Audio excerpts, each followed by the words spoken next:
গল্প দূরত্ব। লেখক রানা মুখোপাধ্যায়।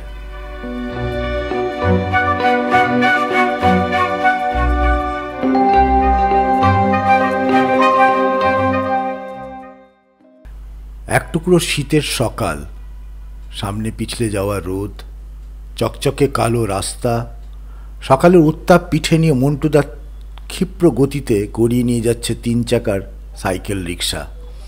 সকালের তীব্র শীতের ধার শরীরে কেটে গেলেও প্রভাতী আলোর ওম একটা আরাম নিয়ে আসে। মিঠু বসে আছে বাবার পাশে। গোশালার পাশ দিয়ে রিক্সা যাচ্ছে, গোবরের চৌবাচ্চায় বাচ্চারা খেলছে। তারই মতো বয়স সবার। যদি নেমে যেতে পারতাম। ওদের তো আর স্কুলে যেতে হচ্ছে না, কিন্তু বাবা পাশে বসে আছে যে।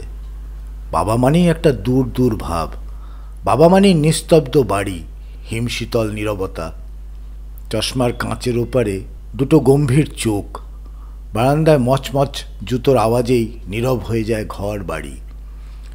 বাবার কথা মানেই পড়তে বসো। মাও যেন কেমন দূরে চলে যায়, একদম ভালো লাগে না। মাকে জিজ্ঞেস করেও উত্তর মেলে না। সেই বাবা পাশে বসে আছে, ভাবা যায়? নেমে যাওয়ার কথা ভাবতেও ভয় লাগে। আজ অনেক সকালে মা ঘুম থেকে তুলে দিয়েছে। মিঠু, ওঠ বাবা, আজ তোর স্কুলের প্রথম দিন। মিঠু আড়ষ্ট হয়ে শুয়েছিল, সারা রাতই প্রায় ঘুমোয়নি। একটা ভয় গলার কাছে জড়ো হয়েছিল। স্কুল, সেটা আবার কেমন হবে? পড়া বলতে মার কাছে প্রথম ভাগ, 2 অঙ্কের যোগ, ধারাপাত। স্কুলে নাকি এসবই শেখায়। রাতে মায়ের বুকের কাছে শুয়ে এসব কথা শুনতে শুনতে চোখের ঘুম একেবারে পগার পার। লোডশেডিংয়ে মা মাথায় হাওয়া করছিল। মা, বাবাকে বলো না, পরে স্কুলে যাব। আধো আধো গলায় এ ভাব ফুটে উঠতেই মা হেসে উঠেছিল। ধুর বোকা, সবাইকে স্কুলে যেতে হয়, এত ভয় কি? তবুও সে বায়না করলে মা বলেছিল, পড়াশুনো না শিখলে মানুষ হবি কি করে? মা বাবাকে খাওয়াবি কি করে? শোন খোকা, আমি বলছি, কোনো ভয় নেই। দেখবি মাস্টার মশাইরা কত ভালোবাসবেন, আদর করে গল্প বলবেন, 7 সমুদ্র তেপান্তরের গল্প। এরপরে মায়ের হাতের পাখা থেমে গিয়েছিল, মার চোখ বুজে আসছিল। মিঠুর মনে হয়েছিল কাল বাবার সঙ্গে যেতে হবে। স্কুলের মাস্টার মশাইরাও হয়তো বাবার মতোই গম্ভীর। এপাশ ওপাশ করে সারা রাত আধো ঘুমের মধ্যেই কেটেছিল মিঠুর। তারপর একসময় চোখ বুজে আসতেই মা ডেকেছিল ভোরবেলায়, একেবারে কাক ভোরে। লেপের ভিতর থেকে মায়ের ঠান্ডা হাতের তাড়নায় বেরিয়ে এসেছিল মিঠু। ঘরের বাইরে তখন আকাশে তারাদের মেলা। মিঠু মাকে জড়িয়ে ধরেছিল ভয়। দূর পাগল, ভয় কি? নে তাড়াতাড়ি মুখ ধুয়ে নে, এক্ষুনি মন্টু এসে যাবে। মা বলেছিল মাথায় হাত বুলোতে বুলোতে।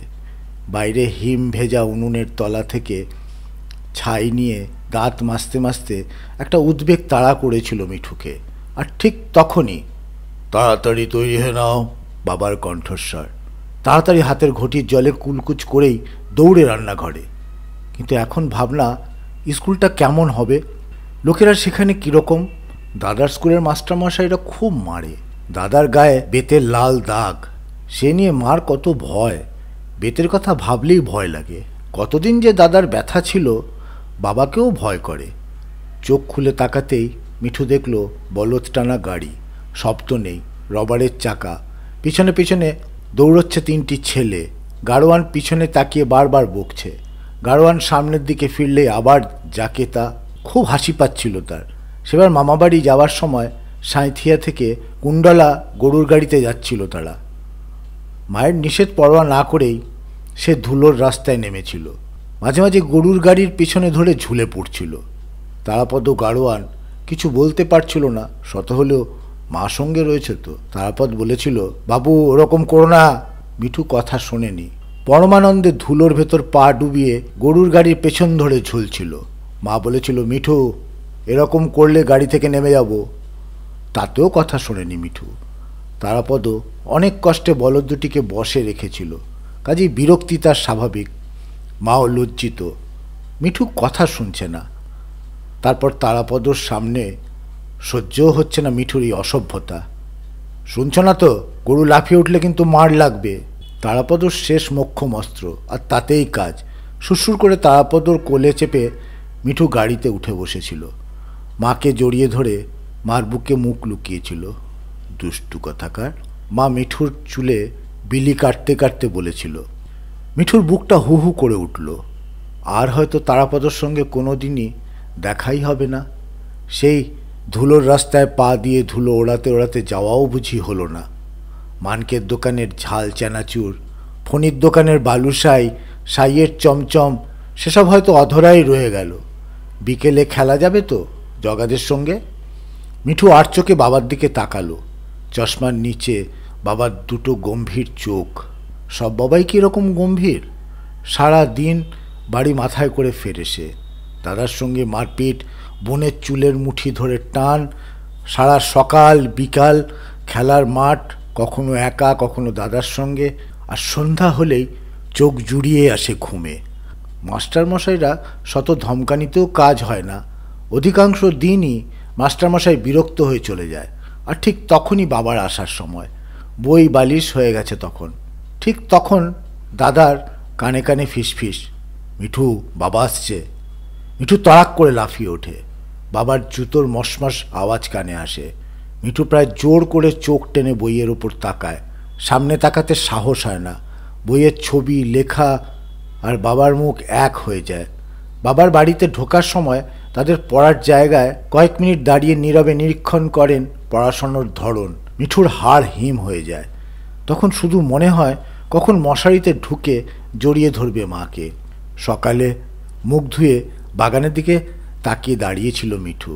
তাড়াতাড়ি তৈরি হয়ে নাও। আবার বাবার গম্ভীর গলা আওয়াজ কানে ঢুকেছিল।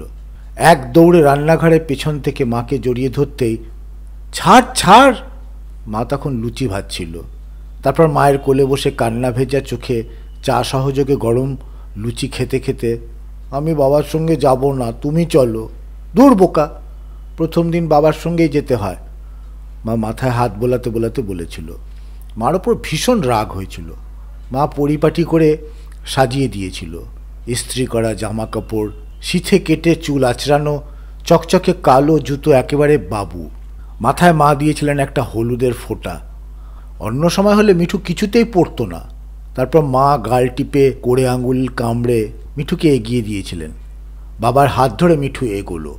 বাবার হাতের মধ্যে তার হাত। বাবা চলেছেন দ্রুত। প্রায় দৌড়ে বাবার সঙ্গে তাল রাখতে রাখতে মোড়ের মাথায়, তারপর মন্টু কাকার রিকশায়। চোখে জল দেখে মন্টু কাকা বলেছিল, ভয় কি রে, দেখবি এরপর স্কুল না যেতে পারলেই খারাপ লাগবে। তারপর মন্টুদা রিকশার প্যাডেলে পা দিয়েছিল আর গাড়ি চলল তরতরিয়ে। চোখ বুজে মিঠু শুনছিল বাবা আর মন্টু কাকার গল্প।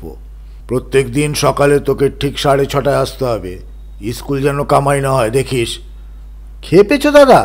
আমাদের গাড়ি চালিয়েই খেতে হয়। সে আমি জানি, তবু বলছি একটু সাবধানে দেখিস। বড় স্কুল তো, সামান্য গাফিলতি এরা সহ্য করে না। একটু এধার হলেই টিসি দিয়ে দেবে। মিঠু টিসি কথাটার মানেটা ঠিক বুঝতে পারল না, কিন্তু এটা বুঝলো প্রচণ্ড কড়াকড়ি। কড়াকড়ি মানেই দাদার গায়ের দাগড়া দাগড়া লাল দাগ। কিন্তু দাদা, তোমার ছেলেকে আগে ভালো লাগাও স্কুলে। এত ভয় পাচ্ছে, আর দুদিন বাদে ভর্তি করলে। পাগল হয়েছিস? এখন ভর্তি না করলে পরে চান্স পাওয়াই মুশকিল। তবু আর 1 বছর বাদে হলে ভালো হতো। হ্যাঁ ভগবান, বাবা যেন মন্টু কাকার কথায় রাজি হয়ে যায়। ভগবান যেন মন্টু কাকাকে পাঠিয়েছেন। তাই কি হয়? এখন সময় পাল্টে গেছে।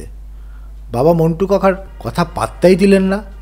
মিঠুর মনে হলো বাবা মন্টু কাকার সঙ্গে কি সুন্দর কথা বলছেন। মিঠুর দিকে নজর রাখিস, আমার বড় আদরের। তাদের রিকশা একটা বিরাট মাঠের পাশ দিয়ে যাচ্ছিল। দূরের আকাশে লাল সূর্যটা এখন চকচকে রূপোর থালা। মা প্রত্যেক দিন সকালে চান করে গলায় কাপড় দিয়ে মন্ত্র সহযোগে সূর্য প্রণাম করে।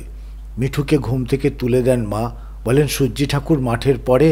সূর্যি ঠাকুরকে মনের ভেতর নিয়ে মিঠু চোখ বুঝল। মাথার কারুর হাতের ছোঁয়ায় মিঠুর ঘুম ভেঙে গেল। তবু মিঠু ঘুমের বাইরে আসতে চাইছিল না। সারা আকাশ জুড়ে সাদা রঙের কোমল উত্তাপ। মিঠু উপভোগ করছে সমস্ত শরীর দিয়ে। ঘুম ভেঙে গেলেও চোখ বুজে থাকে সে। বাড়িতে এরকমভাবে আপাদমস্তক চাপা দিয়ে শুয়ে থাকে শীতের সকালে, যতক্ষণ না মা এসে কাকুতি মিনতি করে, ওঠ বাবা ওঠ। তারপর লেপের ভেতর মায়ের ঠান্ডা হাতের ছোঁয়ায় সে লাফিয়ে উঠে বিছানার বাইরে এসে মাকে জড়িয়ে ধরে। আজ কোথায় মা? মা হয়তো স্কুলে পাঠিয়েই আনন্দেই আছে। কি হবে কঠিন বানান আর ধারাপাত মুখস্থ করে? বাবা তো পড়ে না। কিছুক্ষণ বাদেই সেই ভয়ের স্কুল, বেতের বাড়ি, আটক স্যার, সবই দাদার কাছে শোনা। একটা বাচ্চার মুখওয়ালা ঘড়ির সামনে আটক স্যার পড়ান।